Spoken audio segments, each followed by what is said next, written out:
اگرچہ بھٹکے ہوئے ہیں لیکن کبھی بھولی ہوئی منزل بھی یاد آتی ہے راہی کو، اور بھٹکے ہوئے آہو کو پھر سوئے حرم لے چل۔ اس کی ضرورت ہے مسلمان کو، پھر اس کا مقصد یاد دلایا جائے۔ پاکستان اس لیے نہیں بنایا گیا تھا کہ ہمارے ہاں ٹاٹے اور برلے نہیں تھے تو ہمارے پاس اس کے بھی باپ وجود میں آ جائیں، اس لیے تو نہیں بنایا گیا تھا۔ پاکستان اس لیے نہیں بنایا گیا تھا کہ جاگیرداروں کی جاگیرداریاں محفوظ ہو جائیں، پاکستان اس لیے تو نہیں بنایا گیا تھا۔ اور یہ کہ نمازیں اور مسجدیں تعمیر ہو جائیں، مسجدیں تو امریکہ میں تعمیر ہو رہی ہیں عالی شان سے عالی شان، اس لیے پاکستان نہیں بنا تھا۔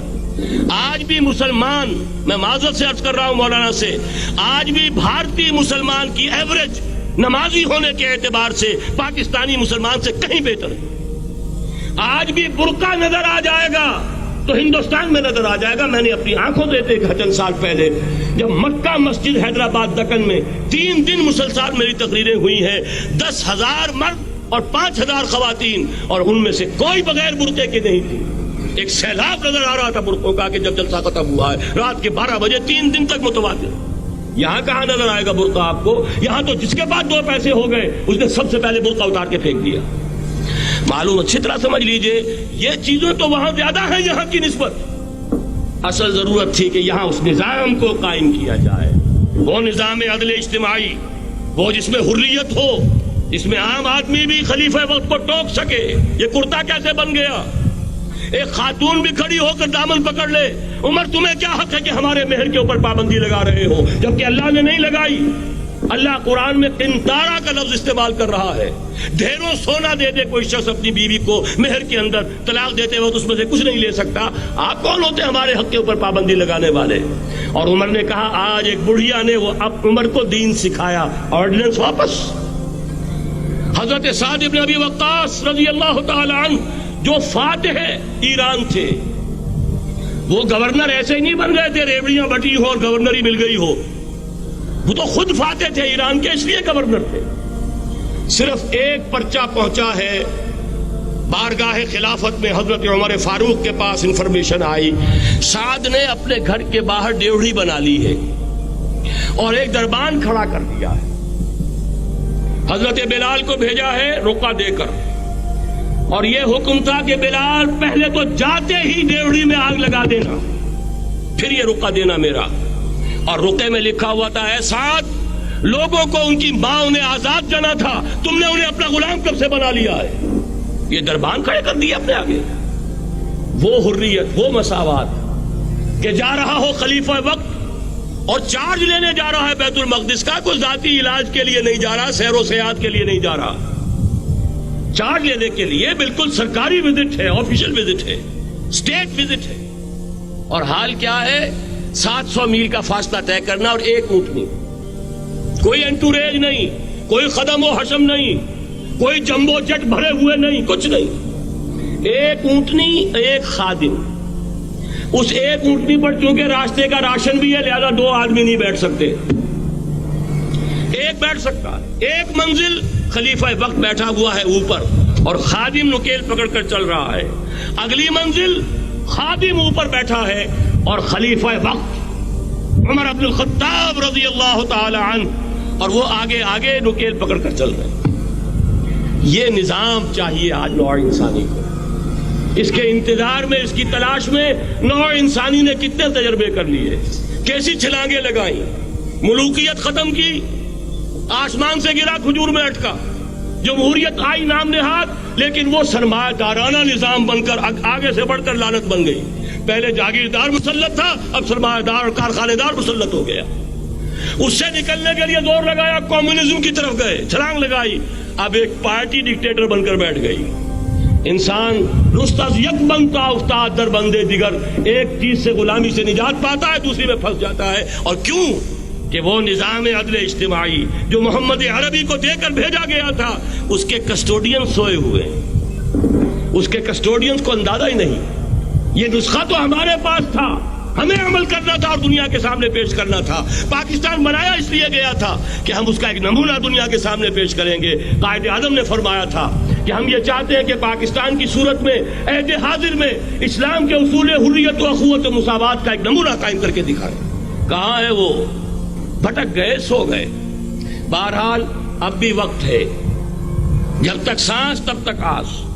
میرے عزیز نے تو ڈرایا ہے اور صحیح ڈرایا ہے۔ اللہ تعالیٰ نے 25 برس انتظار کیا تھا، پہلے عذاب کا کوڑا پھر مارا ہماری پیٹھ پر۔ وَلَنُذِيقَنَّهُم مِّنَ الْعَذَابِ الْأَدْنَىٰ دُونَ الْعَذَابِ الْأَكْبَرِ، بڑے عذاب سے پہلے چھوٹا عذاب کا مزہ چکھائیں گے۔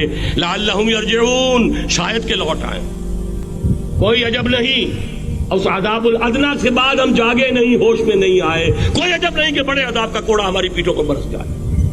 لیکن مجھے یہ یقین ہے، نوٹ کر لیجئے، اگر یہ دوسرا امکان ہو گیا، خدا نہ خواستہ اللہ کے عذاب کا کوڑا ہماری پیٹھ پر برسا، مجھے یقین ہے اللہ ہندوؤں کو مسلمان بننے کی توفیق دے گا، لیکن اسلام کا بول بالا اسی خطے سے ہو۔ تاریخ میں یہ ہو چکا ہے آیا فتنہ تاتار کے افسانے سے، پاسباں مل گئے کعبے کو صنم خانے سے۔ تاتاریوں کے ہاتھوں کروڑوں مسلمان قتل ہوئے، لیکن اسلام نے تاتاریوں کو فتح کر لیا، اور پھر اسلام کا مسلمانوں کا دوسرا دور عروج انہیں تاتاریوں کی مختلف شاخوں کے تحت ہوا۔ وہ تاتاری ہی تو تھے، وہ سارے ہورس، ٹرکش ہورس، ترکان تیموری، ترکان صفوی، ترکان سلجوقی، ترکان عثمانی، وہی تو سٹاک تو وہی ہے آیا فتنہ تاتار کے افسانے سے، پاسباں مل گئے کعبے کو صنم خانے سے، اس لیے کہ حضور نے فرمایا مشرق سے ہوگا، جہاں سے فوجیں چلیں گی، تو کوئی عجب نہیں۔ بہرحال یہ دو امکانات ہیں، لیکن اس کا فیصلہ تیرے ہاتھوں میں ہے، دل یا بدن، سیدھی سیدھی بات۔ اگر تو اب بھی ہم ٹھیک ہو جائیں، جاگ جائیں، ہوش میں آ جائیں، قوم یونس کی طرح توبہ کر لیں، تو بغیر عذاب کے کوڑے کے رحمت خداوندی ہم پر سایہ کرے گی۔ اگر ہم نہ جاگے تو وہ عذاب کا کوڑا آئے گا۔ یہ نہیں میں کہہ سکتا ان ادری قریب بعید ما توعدون، یہ میں نہیں کہہ سکتا، یقین کے ساتھ جانتا ہوں کہ آئے گا، لیکن یہ کہ اس کے بعد بھی یہیں سے بول بالا ہوگا۔ اگر ہمارے ذریعے نہیں تو ان کے ذریعے سے جو ہمیں شکست دے کر پھر اسلام قبول کر لیں گے۔ لیکن کیوں نہ پہلے ہی راستے پر چلنے کی کوشش کریں۔ وہ راستہ کیا ہے، بس صرف چند منٹوں میں اس کی میں وضاحت کر دوں گا، اس لیے کہ سارا ہمارا جوش بھی ہو، جذبہ بھی ہو، ارادہ بھی پیدا ہو جائے، کوئی لائن آف ایکشن سامنے نہ آئے تو پھر نتیجہ نہیں بنتا۔ پہلی بات میں مولانا سے معذرت کے ساتھ عرض کروں گا، مولانا نے فرمایا تھا کہ یہاں ایمان بہت ہے، نمازی اکثریت میں ہے، مجھے ادب کے ساتھ اختلاف، ایمان نہیں ہے، یا قرآن جھوٹا ہے یا ہم میں ایمان نہیں۔ قرآن کہتا ہے انتم الاعلون ان کنتم مومنین، اگر تم مومن ہوگے تم ہی سربلند رہو گے، ہم تو سربلند نہیں ہیں، تو کیا کہیں گے قرآن جھوٹا، ایمان نہیں ہے۔ ہمیں موروثی عقائد مل گئے ہیں اپنے والدین سے، ہم by birth, accident of birth مسلمان ہو گئے ہیں، ہم نے اسلام کی کوئی قیمت نہیں دی ہے، اسلام کو کوئی تکلیف جھیل کر اپنے لیے اختیار نہیں کیا ہے۔ پہلا مرحلہ ہے یا ایھا الذین آمنوا آمنوا باللہ ورسولہ والکتاب الذی نزل علی رسولہ، اے ایمان والو ایمان لاؤ۔ ایک درجے میں تو ایمان والے ہو کہ اقرار باللسان کر رہے ہو، آمنت باللہ کما ہوا باسمائہ وصفاتہ وقبلت جمیع احکامہ، اقرار باللسان وتصدیق بالقلب، آمنت باللہ وملائکتہ وکتبہ ورسلہ والقدر خیرہ وشرہ من اللہ تعالی والبعث بعد الموت۔ لیکن یہ اقرار باللسان ہے، کبھی ذرا دلوں میں جھانکو، تصدیق بالقلب ہے۔ تصدیق بالقلب ہو جائے تو زندگی کا نقشہ بدل جائے گا، سوچ بدل جائے گی، ترجیحات بدل جائیں گی۔ آج زندگی سب سے عزیز ہے، پھر شہادت کی موت اس سے کہیں زیادہ عزیز ہوگی۔ نشان مرد مومن باتو گویم جو مر گائے تبسم بر لبے اوست۔ تو پہلا مرحلہ ہے ایمان کی تجدید، ایمان کو تازہ کرو، ایمان کو تازہ کرو، اور اس کے لیے منبع اور سرچشمہ قرآن حکیم۔ هو الذی ينزل علی عبدہ آیات بینات لیخرجکم من الظلمات الی النور۔ قرآن سے ہی لوگوں کو بلاؤ، تلاوت آیات کے ذریعے سے لوگوں کو کھینچو، یہ میگنیٹ ہے جو سلیم الفطرت لوگوں کو کھینچ لے گا۔ پھر اسی کے ذریعے سے تزکیہ کرو، یا ایھا الناس قد جاءتکم موعظۃ من ربکم وشفاء لما فی الصدور، تمہارے سینوں کے اندر جو روگ ہیں ان کا علاج بھی یہی قرآن ہے۔ پھر اسی کی تعلیم دو، یتلو علیہم آیاتہ ویزکیہم ویعلمہم الکتاب والحکمہ